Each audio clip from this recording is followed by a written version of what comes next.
DAS and the Attorney General's office. DAS responded to the subcommittee's request for information on January 6th. American Dream Clean has until January 11th to submit information regarding DAS's response. American Dream Clean has subsequently requested a 4 weeks extension to respond because of a pending FOIA request. As chair of the subcommittee, I denied this request. The denial was because the subcommittee has no statutory authority to extend deadlines for issuing its decision. The subcommittee has to issue its decision no later than January 17th. So if we extended it a full week from the 11th, that takes us to the 18th, takes us beyond our statutory deadline for issuing a decision. American Dream Clean also made certain allegations regarding corruption and bid rigging. The subcommittee voted to advise both the Attorney General's office and the Chief State's Attorney regarding these allegations, and a letter was sent to both of them. I believe we received an acknowledgement of the letter from the Attorney General. I don't believe we received an acknowledgement from the Chief State's Attorney. Is that correct, David? That is correct. Right. The subcommittee will meet again on January 13th, next Wednesday, to discuss this matter, and it will issue its decision by January 17th. That is my report. Happy to entertain any questions or comments from my fellow subcommittee members. Are there any questions? Tom, I see you've gotten on, but not on video. Yeah, no, I don't have a camera. I'm at my desktop and I don't have a camera here. So well, the conference room is being used, and that's where all my video is. Gotcha. Well, we're just glad you're here. Happy New Year too. Happy New Year to everybody. Any comments on Bob's report? So, okay, so we'll wait to hear further after you meet again. Anything else from your subcommittee? No, we just always do one just during the holidays. You know, it's our tradition. It is. People decorate a tree. You know, some people, celebrate the New Year's. We hear contests during the holidays. Well, we like tradition. Thank you, Bob. And we'll look forward to hearing the follow-up. The next item on the agenda is the Privatization Contract Committee report. We had no meeting, no business before the Privatization Committee at this time. So then let's move on to work group reports. Do we have a report from the audit work group? Tom? Yes, Mr. Chairman. We're plodding along. We're actually making fairly good progress given this COVID hampered environment. Our reliance as the audit work group on David is very heavy, and David is very busy. I mean, with the general work of the board, the standing committees, and the work groups, he's really trying to stay ahead of it. So we're trying to pace ourselves. We still have to do, follow up on comments and reports that went out in 2017. So we are pacing ourselves. We're trying to do, sort of prioritize and get the most important things out first. So what I do have to do is elevate 2 compliance reports from the audit work group for our fiscal year 2019. And that would be the Agricultural Experiment Station and the Department of Aging and Disability Services. So we would like to do that. I'm sorry, somebody's trying to speak. By hearing something? Well, of course, that would come on the agenda in the February meeting. So we'll have, the full copies of the reports, or the compliance reports will be sent to all the members. And, we'll take that vote of acceptance at the February meeting. Very good. Thank you, David. So yeah, that's upcoming. Just wanted to give you a heads up on that. We also discussed the Department of Emergency Services and Public Protection.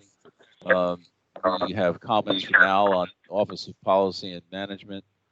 We discussed Workers' Compensation Commission and the Division of Criminal Justice. There are follow-up questions going out to several agencies. We will be taking care of that and working toward perfecting some more compliance reports for the board.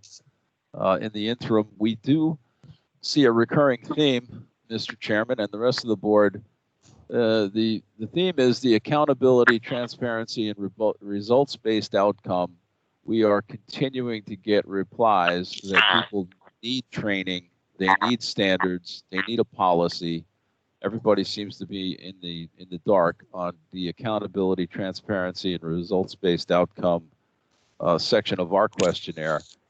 They do tend to rely on the policies that are put in place. They're relying on OPM policies and also DAS master contracts.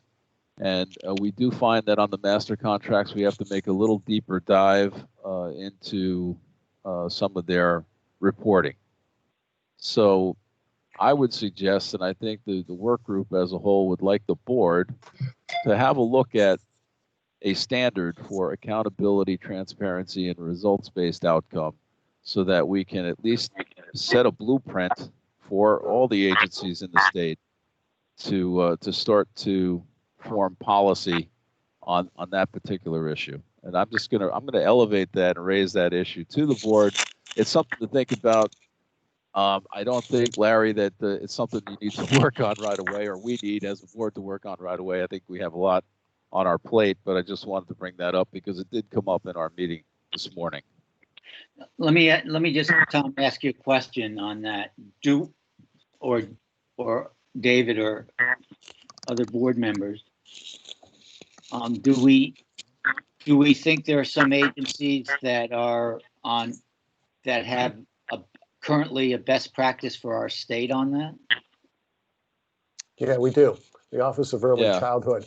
In fact, they take it up and beyond the requirement that currently exists in the legislative recommendations on this.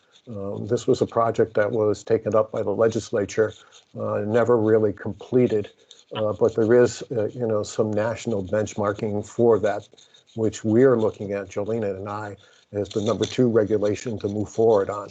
But with everything else we have going on, that's kind of slipped to the back burner. Yeah. They might be, Larry, they might be most difficult standards to have. It's a deep dive into what everybody's doing in the organization, the program, and seldom are there results in a public facility, a public organization. They're usually last to be done, and they're the most important. So yeah. I think it's going to need some help and probably some professional help on it. Gotcha. Any other comments or questions on Tom's report? So, David, let's think about what Tom's bringing up and figure out how we can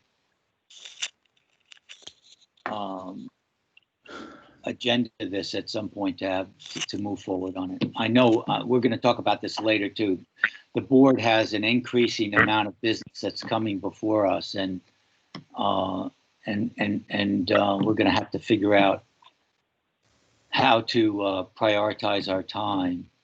Right now, the priority for those that are right now, just my approach has been to prioritize responding to complaints that we receive, but we do have some ongoing work that's going on. I know that in fact the data analysis work group has a whole agenda of things that they're working on, and I know Al couldn't be here today. Do we have a report from that's the next item on the agenda, from the data analysis? Well, I can step in if I may. Al did send out an email, which I think I forwarded to everyone, and he had a very large list of things that he wanted to think about or work on. They included to move forward on the Yukon benchmarking study, move forward on projects not completed due to COVID, such as reviewing Public Act 19-117, post all waiver requests on the state contracting portal. Let's see, the report on waivers from OPM. Let's see, three-year procurement plans. Impact of the governor's order to suspend competitive bidding on the COVID-19 related procurement, such as the scope, compliance, cost, termination, et cetera. Analysis of contracts under 20,000 by contractor to determine if contractors are taking advantage and under 20,000 not being subject to competitive bidding. Study of staffing agency contracts, sort and descending of dollar order, agency contractor names, et cetera. Taking a look at IT contracts.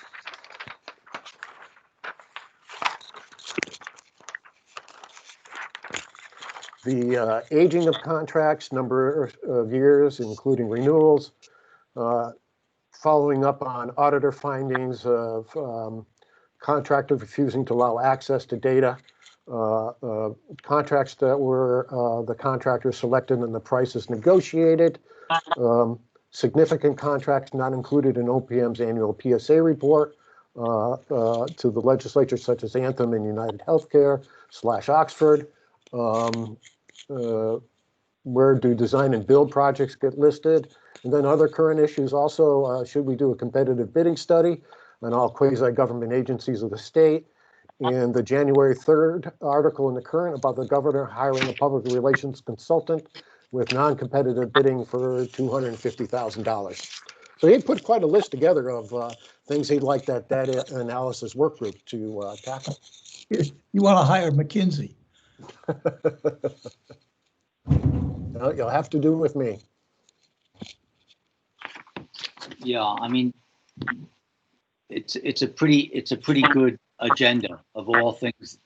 All of those things are things worth, if we had the resources to look at, and we don't. And so the question is, what are the priorities? I mean, in some ways, I would love to hear what the data analysis work group, not today because Al's not here, but what would they recommend the priority? How would they prioritize that list? Yeah, I think Al anticipates putting a meeting together to make that discussion happen. Okay, so we'll look forward to that. Larry, yes. I'm not sure I'm reading correctly some of the information, so I have this question, and that is, are we getting pushback from DAS and also OPM? Because this is quite a workload for them, I think, but is that a factor? Is that happening? Well, look, there's no, I wouldn't, I mean, I don't know that I would use the word pushback. I mean, I think that OPM and DAS both have communicated that they're straining under the absolute priority, which I agree with, of the state to be responding to the COVID pandemic. It's put the state government and it's put all of us under a lot of strain, and so for example, I was looking at the materials at DAS in the contested response, and they have all hands on deck on trying to make sure we could get personal protective equipment and procure that for first responders and for healthcare folks in our state. OPM has the responsibility to also try to respond to and get what we need to deal with this pandemic. And so, and that's the right priority. And under the emergency executive orders, a lot of procurement has been, the procurement statutes have been suspended. Is suspended the right word, David? Yes. So that we can respond as urgently and quickly as is needed.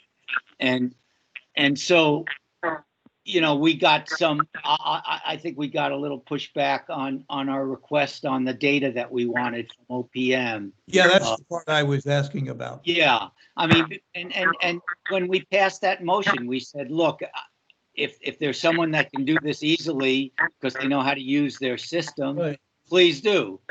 And if you can't, and if you can do some of it, not all that, we understand. So there's no question that there's some strain that way. And I think it's, I think, by and large, I would say that OPM and DAS have their eye on the ball on that stuff when they're trying to respond to the pandemic. But I don't want where we can get the response and where we can get their ability to give us some attention. We also want to do that, and that's a dilemma. That's a dilemma that they're managing. I haven't had any real indication that anyone's acting in bad faith with us on that. No, I didn't. I certainly didn't mean to imply that because I don't think that. No, my concern more was about us and whether the list could be cut back or something. I mean, I imagine they're under a lot of pressure and Huge. yeah, and the list we submitted, I just wondered about whether that was going to be carried out at any time, but it doesn't look like it, and that's what I was trying to find out if that's true or not. Yeah, So- no, I think that that's why I made the comment that I'm looking forward. Al has suggested that we have a discussion about how to prioritize that list. Yeah, that's a long list. We're gonna need to do that.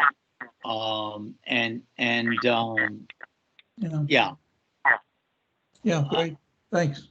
Yeah. Any other comments?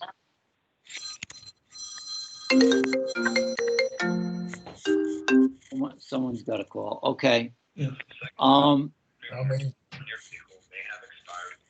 So is there, David, that's the report from data analysis for now, correct? Correct. Thank you.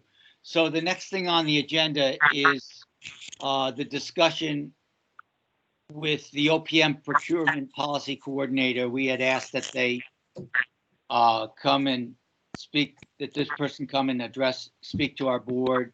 And this is a good example, I think, Al, of what you were just talking about. We've had some back and forth with the secretary, Melissa McCaw from OPM, and she suggests that we try to arrange that. I think it's for March, for our March meeting. Is that right, David? That is correct. Yeah, and because they're very jammed up on both the pandemic response and also the small matter of the governor putting together a budget for this fiscal year.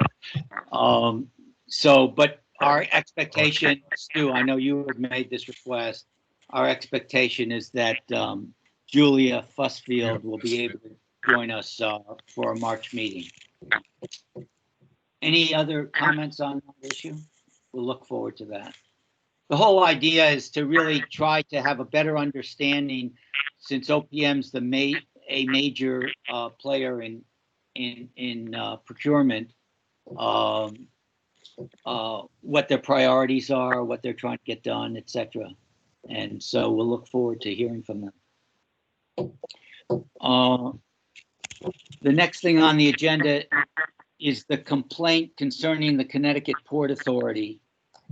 And in some ways, the other thing on the agenda is the complaint concerning Materials Innovation and Recycling Authority, another quasi-public. We received a complaint. I'll take the Port Authority one first. Our initial idea was that we would ask David and Jolena to take an initial look into this. and in discussing this with David,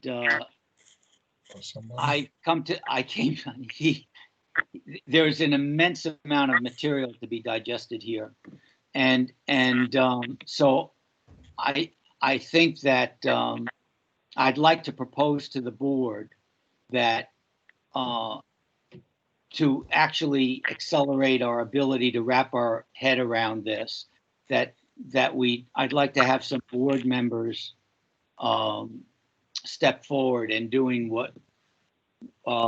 some initial work with David on this, and so I want to propose that I guess we form what would it be called, a work group or a special work group, David? Special committee. Yeah. A special committee that to really look at to work with David, but to work on really wrapping our head around what are all the issues. Let's define what the issues are that we think are appropriate for our board. Who we think we need to talk to understand those issues, what we think and what we think the appropriate follow-up is. So it would not be a committee that necessarily has the task initially of findings and recommendations, but it would be the committee that lays the foundation to try to, as quickly as possible, come back to this board and say, look, this is what we think all the issues are. This is what we think this involves for us to really understand it. By the way, these are all things that if we had a chief procurement officer and a staff attorney and other staff, it would be much easier for this board to deal with. This is the complaints are pretty big for us to wrap our arms around, and I've already asked. I want to take the responsibility to chair that initial work group as the chair of the board.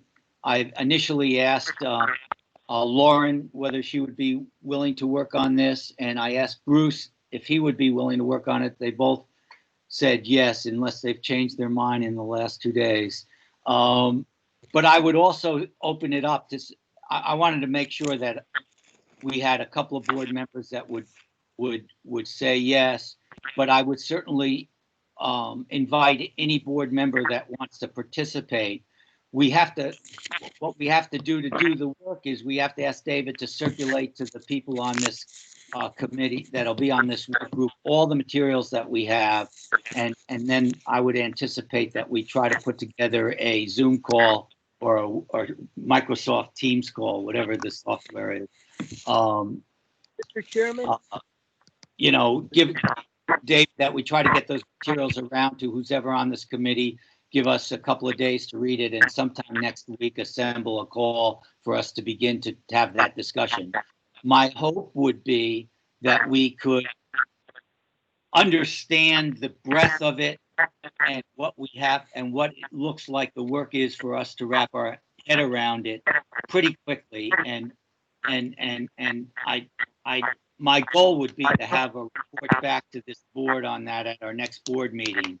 It maybe could bleed into March, but my hope would be that we could have it for the February meeting. And then suggest to the board what we think the next steps are after that. Mr. Chairman? Mr. Chairman, Yes. I have a question. This is something I think that we might want to find out if the Office of Legislative Research has information regarding this area.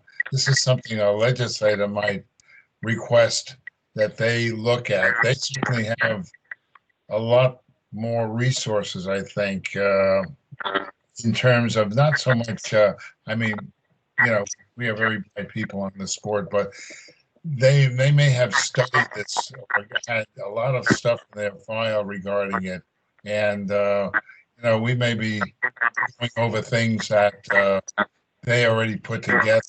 So I think maybe I know this a legislative area, but we should find out what they've done, as far as their research, just to, Stuart, Stuart, sounds like you might be volunteering to be on this initial. No, No, but you're right. That's the kind of thing that I want us to try to initially wrap our head on to see who are the people we can talk to.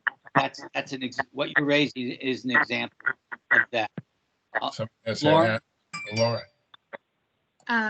Yeah, just to respond to Stu, OLR has a report from 2020 about Port Authority and questions to the nominees. Otherwise, they haven't had anything yet. I think it would take too long for us to request the legislator to request OLR to put in a report for the purposes of this initial meeting. But there is some information out there. Yeah. Tom also has his hand up. Tom, thank you. Yeah, Larry, I was just questioning, what are we reviewing? We received, I'm not recalling complaints, formal complaints on related to the Connecticut Port Authority.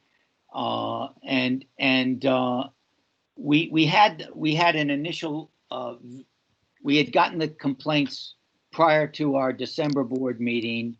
At that board meeting, Tom had said that I would ask David and Jolena to look into it. This was right around, now we're entering the holiday season. And in a discussion that I had with David, he said, I need help to try to figure out what's going on. So I'm proposing now that's why I'm proposing this work group or whatever we want to call it because we're going to need some board members to step up to help us sort of come back to the board fairly quickly, say, look, here's what we've reviewed, all the information we've done. These are what the issues are that we think are appropriate for our board to look at. This is what we think the work implies, and this is how we think we should proceed on it. Or, it's possible that work group would come back and say, actually, we don't think there's anything that belongs in our board. I don't think so, by the way. But the point would be that we would try to get back fairly quickly. Bob, do you have your hand up? Larry, just to follow up, what are we reviewing? Oh, yeah, Tom. Just what are we reviewing? Is this a contract that's already been let? In process. It's in process? Okay. Yes. So it hasn't been signed?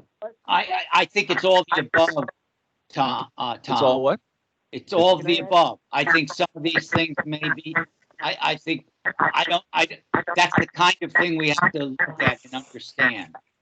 Okay, but if it's a contested solicitation, doesn't that go to the committee? I don't think it's a contested solicitation. I don't think it's that.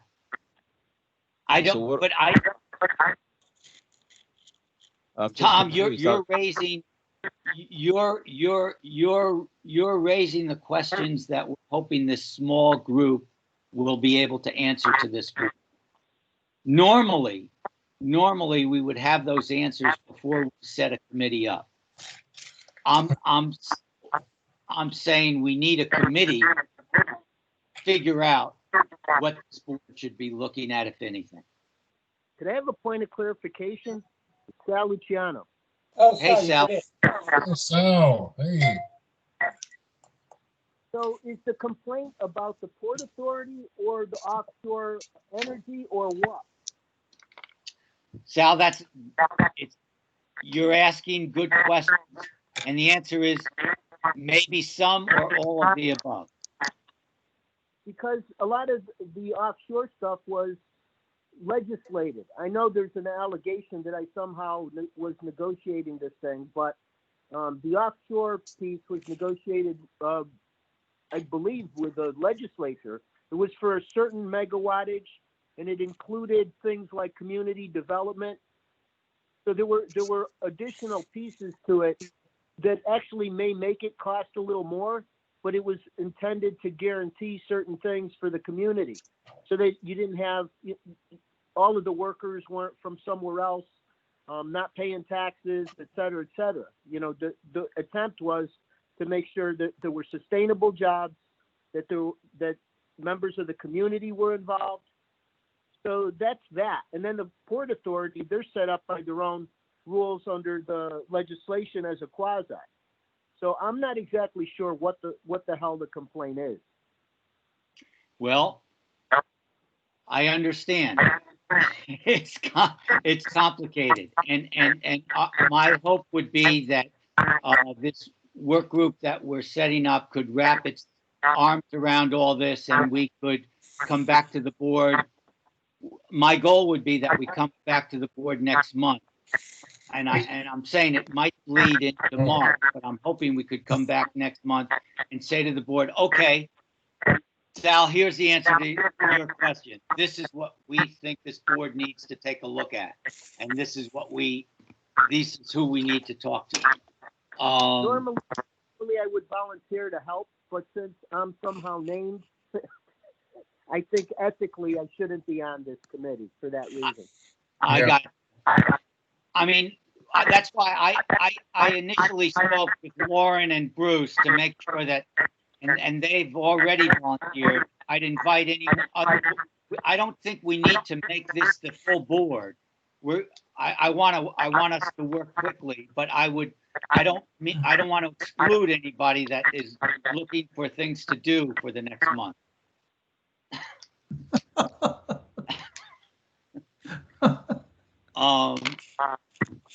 You got a lot of volunteers there. But both Tom, your point and Sal's point, I want to much more fully understand what it is that we need to look at and what's appropriate for this board before we just full force dive in. And so this is initial, and Jolena and David will be working with us to try to understand this. But I would hope to be able to come back to the board on by February and say, okay, this is what we think this is about. Tom, do you still have another question? Yeah, well, I'm just curious as to where it stands and what our review is and what we're reviewing and how that sort of stacks up against or stacks up against our regulations. Right. I'm just curious as to where we are. Is it a contract? Is it a contested contract? Is it a contract in negotiation that they're asking us to review the procurement process? I'm just confused as to what our review is. Well, but I imagine the committee can sort through that and answer those questions. I would be happy to help the committee, but I'm just too busy at this time. I don't know that I'm really going to be of much help. I understand. What we can, what we will do is when David puts together when David and Jolena put together and circulate for this committee the materials that we're going to look at, we can make sure we copy the whole board, so you can take a look at what I mean. There's a complaint. There are related stories. This has been covered pretty extensively in the New London Day. Right. Lauren, The complaint stands with whom? there was a complaint to our board. Okay, so it's to us. There's no other Yeah. complaints to the Attorney General or any other state agency. I wouldn't be prepared now to answer that definitively. I don't know. My guess is there probably are other complaints. Larry, is the complaint public? Yeah. You've all because- received that complaint. I Yeah. forwarded Yeah, that I thought we information did to too, each and of I you. thought it was the problem was that somebody had a salt for snow removal business on the pier, and there was a conflict between the new people that got the job. But I Well, that being is part of it, Al. And I think that's what's the question I think Larry's honing in on, is that there are a lot of parts to this, and we need to be able to place on paper for you to review all the parts, and for us to come up with hopefully a recommendation is that we think that this is something to look at here, here, and here. Whether that is the contract for the running of the pier by Gateway, or whether it is the further use of the pier by Eversource and Ørsted, or anything else that's involved with our particular aspect, which is contracting. We don't, So you're going to send it out to everybody, is that? Well, I mean, it's been sent, but what I would ask, since the board obviously is going to look at this, we'll send copies to the board on any of the things that we're looking at as we try to wade through it. So that you'll have the copies of the materials that the committee's looking at to wrap its arms around it. You know, this has been referred to as a public-private partnership. The work that's being done down there. There's a question in my mind as to whether or not the process that was used, and our board has some responsibilities under the statute, and I have questions about whether that aspect of the statute was followed or not, or whether it's applicable or based upon the timing of when this stuff was done. There are a number of different issues that are potentially issues here. Do I see Lauren, your hand? Yes, I think Stu's went up for mine though. But so I'll give it over to Stu first if you'd like. Okay. yeah, I'd like to ask Bob to reiterate, because he's about the statute regarding the public-private partnership and how we as a board are involved. I've read that a few times, but I still don't understand it. And it sort of requires when the state's entering into a public-private partnership, in the State Contracting Standard Board be involved. Bob, could you explain that a little better? Bob, wake up. Sure. Yeah. There was a statute passed in 2011 regarding public-private partnerships. That statute would require, as it relates to this board, doing a 4016 review of that contract. Results-based accountability, et cetera, and would require our approval of that public-private partnership. As I read the statute, so I think that Larry's right. There's a threshold question about whether or not this is a public-private partnership. Was it initiated prior to January 1st, 2020?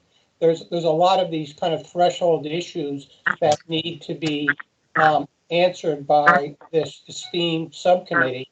And then from there, we'll be able to figure out where to go. But that is clearly one of them, and that's, our lane that we may be in if in fact this was a public-private partnership. I mean, it's been talked about as a public-private partnership. Did they actually issue an RFP for a public-private partnership? When did they do so, et cetera? It also gets, frankly, to this other issue that Larry has said before, absent having our own legal counsel here, right? The application of the statute of that public-private partner statute as it intersects with our statute is an important question that needs to be answered. And while we all play attorneys on TV, none of us are attorneys in real life. So Right. I don't know. I don't think we have the resources to do this, but we could take a stab at it. This is something we need to maybe go back to OPM and say, help us out. We need to hire somebody to assist us on this. But I don't think that's going to happen. But I mean, we're swallowing something that's kind of really big to ask a part-time board, you know, to ask Bruce. It's mind-boggling. Well, look, as the chair of the board, I am insistent. I want to insist that we try to do our mission to the best of our capacity, and I'm not asking Lauren and Bruce and myself to sign up to do this whole study Right. yet, I'm but sorry. I am asking us to, and again, I invite anyone else, any other board member that wants to do this, to be able to take an initial look and understand what are the issues, what do we think has to be done. We may end up, Stu, where you're saying, we may say we got to go to OPM, we got to get this, that, or the other thing, but we, oh, I come back to this all the time. Government has got to be able to fulfill the trust of the people of this state, and I want to, and to the best that we can contribute to that, we're going to try, and so it is a big issue, and that's why I want to have a couple of board members work with me to initially try to understand it better before we just fully dive in. And so that if we dive in, and when we fully dive in, we know what we're diving into. Lauren. Yes, so as I understood the charge of the subcommittee when you gave me a call, it is just defining what our questions are. Working on Dillon Stadium, we spent a lot of time trying to whittle down exactly where we wanted to center our focus, because we funneled in a lot of information first and then tried to answer questions. I think this is a really appropriate approach to what appears to be quite a large and complex moving system of contracts and policies. So I think having this subcommittee just to ask, where's our authority, what is our line of questioning, would be a really great first step and a better procedure than perhaps we did with Dillon. So thank you, Larry, for setting it up. I definitely think that the board should be taking a look and much more active approach to these sorts of things, especially with the quasis. Tom, do you still have your hand up? No, Larry. I'm all set. Okay. All right. So if there's anyone else, you don't have to, if there's anyone else that wants to join with this work group, just let David know. I don't not my intention to exclude anybody, just what my hope was, which has been fulfilled, that I could find at least 2 board members that were really ready to step on this journey to take an initial group. But I'd certainly welcome anybody else that wants to be part of it. And David, you know, I'll ask you and Jolena to assemble, even if we've gotten some of the other stuff already, and send to, once again, to Bruce and Lauren and myself and any other board member that wants to join with us. And then let's look for a day next week, towards the middle or the end of next week, where we've all had a chance to read it, and now we get on call and begin to have a discussion about it. Does that make sense? Yes. Great. And any other comments? I'm going to move to the next thing on the agenda, which is a complaint that we received concerning the Materials Innovation and Recycling Authority. And on December 17th, I received, and David received, another a formal complaint from, did the whole board get copies of this, David? Yes. On reviewing jet procurement contracts between Materials Innovation and Recycling Authority, which is MIRA, another quasi-public, and the NAES Corporation. And again, you can begin to see there's a volume of work here. So I want to be, again, conscious of what the amount of things that David and Jolena can just do on their own. And so I'm going to suggest that we, in addition to taking a look at the Port Authority to define that issue, that I ask myself and Bruce and Lauren, and I've roped them in already, we will also take a look at this complaint and to be able to report back to the board in February. That's the goal again, on what follow-up steps, if any, we should take. Rather than having a separate group do it, and understanding that you can't just load this onto the executive director. It's just not, it won't get done as quickly as if we can step up and help on it. So I want to do the same thing with this complaint and report back to the board. In other words, let's try to understand the issue. And then report back to the board and say, look, this is how we think we need to follow up on this, or we don't actually think there's any follow-up done on this. Any comments?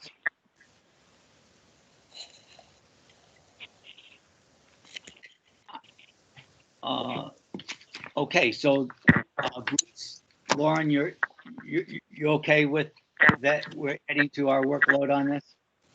Bruce, you all right? Absolutely. Okay, I really appreciate that we have a board that's willing to step up this way. Next item on the agenda is other business. Do we have anyone have any other business?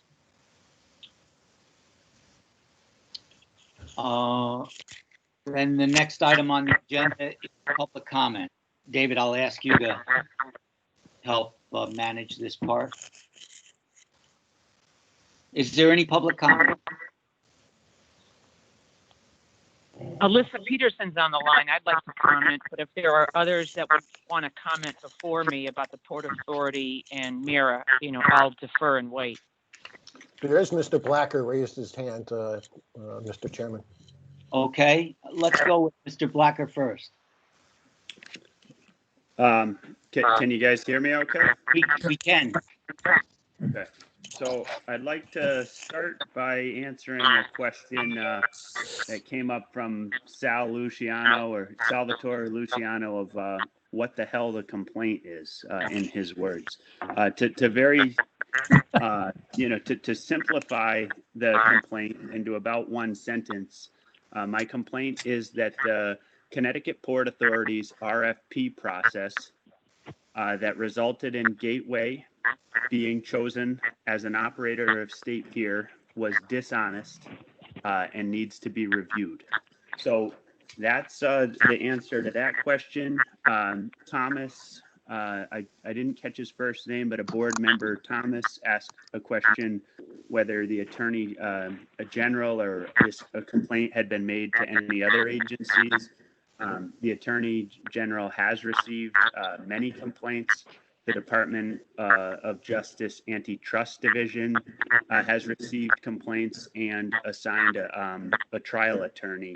At least they had a trial attorney that was contacting parties.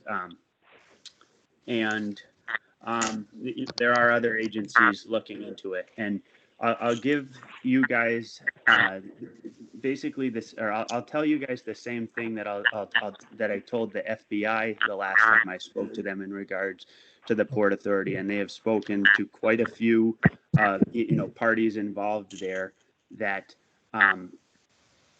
none of your work is going to mean much of anything if the 7 acres between the piers is filled in, if all the warehouses are torn down, if Driven Enterprises is run out of business, the ILA 1411 disbands because they don't have a place to work. The fishermen are forced to leave. And I understand that you're an all volunteer organization, but basically things need to happen fast. The cogs of the wheel of government need to spin fast, as fast or faster than the clock is spinning, because I was told, other parties were told at last month's meeting that we would be contacted, and we weren't. Nobody was contacted. I understand that things change and that it was the holidays, but in that month since then, through an act of Congress, the federal channel between the two piers at State Pier was deauthorized with the passage of a WORDA Act. So, things are moving forward, things that once they happen will not be reversible. So in the meantime, another organization that I filed a complaint with is the Office of Adjudications. They received my verified pleading, to intervene, and I think I recognize and understand that you guys don't have the resources or the staff, to take on, say, something of this size. But right now, myself and about 3 other people, just regular citizens, are taking it on. And so I appreciate, Mr. Fox, saying what he said, that you guys have a duty, and you're not gonna shirk that duty, as everybody else, like the Attorney General, that we've asked for help has.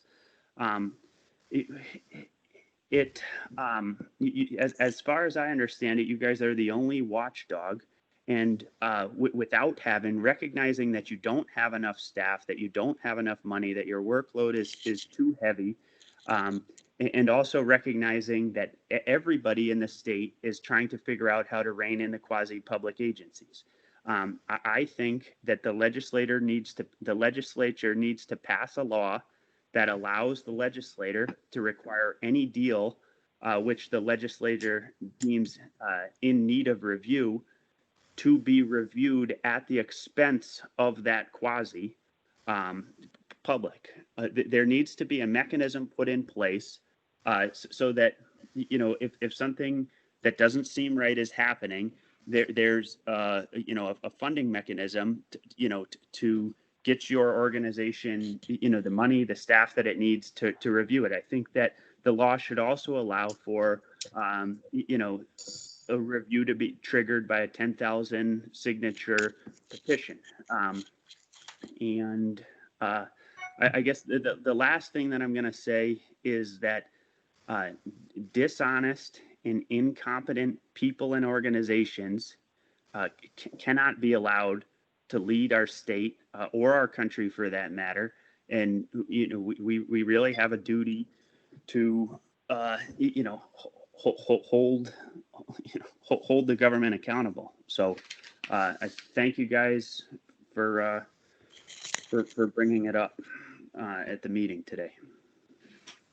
Thank you, and we're gonna do the best that we can to wrap our arms around it and move with it. Other comments? I know Alyssa Peterson had a comment. Hi, Chairman Fox. It's Alyssa Peterson, resident of Hartford. That's a tough act to follow. Mr. Blacker's comments were quite extraordinary. I echo some of his concerns about the board's ability to be deluged with all complaints like mine or others, with the Port Authority, the Recycling Authority. I might suggest that you ask for resources from the AG's office, because one of my concerns, the Dillon Stadium study was extraordinary. The outcome was extraordinary. Chairman Fox, you're a legend on the current website with that John Lender column. It really, your board, your group did a fantastic job.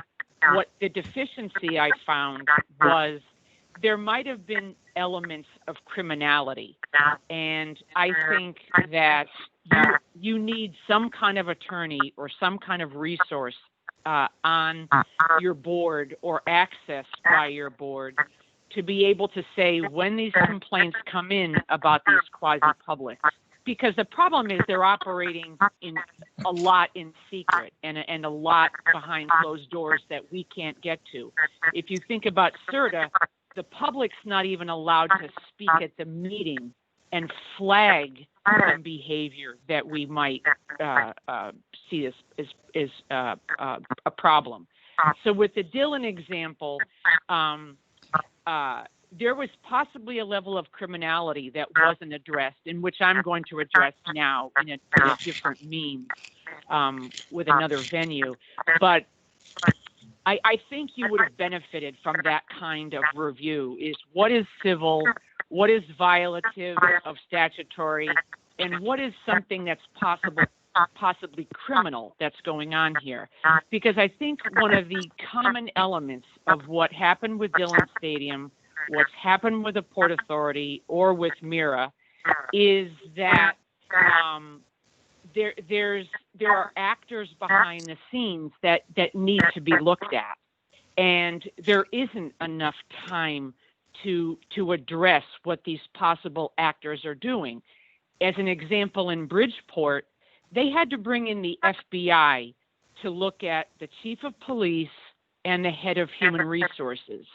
And basically, what happened in Bridgeport criminally is essentially what happened with Dillon, what happened with the Port Authority, and what happened with Mira, in that there are actors behind the scenes that are benefiting or that are giving a heads up or a leg up to one of the bidders, in which case they're receiving a benefit that they shouldn't receive.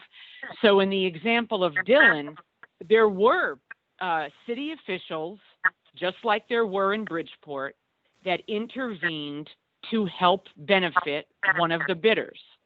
That wasn't really addressed in your study, and that's why I'm going to address it later now. But it's that kind of criminality and that kind of maybe civil interference that I think has to be caught ahead of time. And I'm glad to hear that Lauren and others are proposing means to possibly parse out what are the elements of the complaints coming before you. Because again, in the example of Dillon, by using their in-house architect or their favorite architect, the winning bidder drove up the cost of the stadium and basically got a stadium that was to their liking and would help them sell later to, like, Bob Kraft and his organization, their soccer team. So you used public dollars to enhance a stadium for that bidder's purpose, when the original contract was just to improve Dillon Stadium, okay? So fast forward, I just want to also, so I'm very supportive of having other persons involved, especially at an illegal level, whether it's from the AG or whether you borrow somebody from the Public Corruption Unit that's with the FBI to help you out. I'm very supportive of you adding resources and asking for more resources. And finally, I'm going to end my concerns with just a point about Mira. I put a complaint into your organization about Mira, flagging the $330 million that they had asked for. You, through Mr. Gay, you found that, my concerns were unfounded. Yet the exact language I used in my complaint to you was borrowed by the head of DEEP when she rejected the contract months later. So I do think there's a problem with your organization parsing out what is a complaint and when is it a complaint and when can you take action on it. And I will send you my letter and you can compare it to what DEEP found months later, and they rejected the contract because they wanted $330 million in bonding. There is a new lawsuit by someone who I'm not a fan of. It's called Tremont Public Advisors. It's against Mira. It was filed this past summer. And I'm going to conclude my comments by saying it's an amazing timeline of how MIRA got around standard contracting and trade practices. And I think your board members need to study what are standards that all of these quasi-publics must adhere to.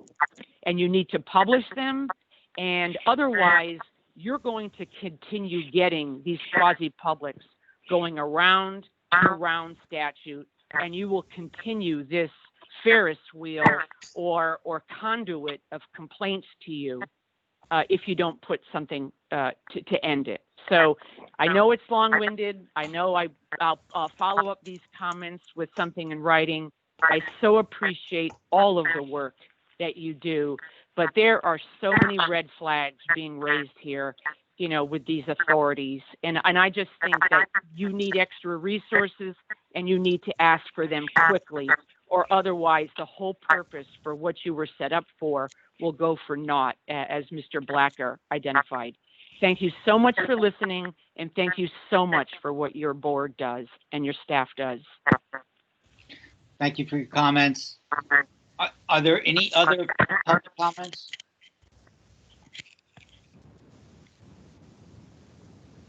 This is Luciano. I just want to thank Mr. Blacker for clarifying. Any other comments? Mr. Chairman, are you able to hear me? Yes, who's that? Okay. My name's Chris Fryxell. I spoke at the last meeting. I'm the president of the Associated Builders and Contractors. I just briefly wanted to raise one issue. I mentioned it at the last meeting, and as I think you've seen, there's been some stories in the New London Day about this. Our issue specifically is with the project labor agreement that was put in place on the State Pier redevelopment project, and specifically the fact that state statute requires any granting authority to determine that it is in the public's best interest to use a project labor agreement. The Port Authority has been unable to show any justification for that. I think Mr. Luciano earlier in the meeting was referring to something he negotiated that would increase costs. And I think I don't want to put words in his mouth, but he may have been referring to that project labor agreement. And I guess that's part of our problem, is that we don't know who negotiated it. We don't know how it came to be. We don't know who signed off on it. There was no discussion by the board of the Port Authority for the project labor agreement, which, as a refresher to everyone, unfairly discriminates against businesses based solely on labor affiliation. And so that's just one issue I wanted to bring up.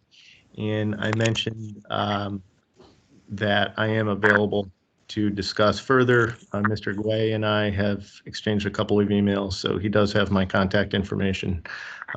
But I am available should you guys want to discuss that issue further. And that's all. Thank you. Thank you for your comments. Any other public comment? This is Luciano. I just want to say I didn't negotiate anything. I am a fan of PLAs, but I didn't negotiate anything.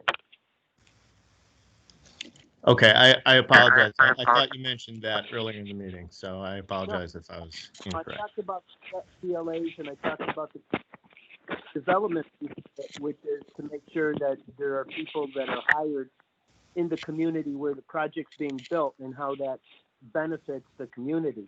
I didn't say I negotiated, and I did not. Any other public comment? David, do you see any? Nope. Okay, everyone, it's a new year, right? Motion to adjourn. Lauren, do you have a question? Oh, I just wanted to say, take a moment and say thank you to Ms. Peterson, Mr. Blacker, Mr. Fryxell for being attentive and tenacious and pursuing issues in our government in a very respectful and peaceful way.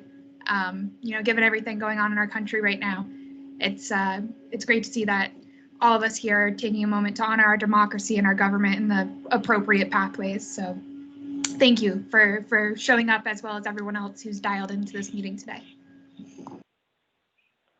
Well, Any other comments? So, Happy New Year, everyone.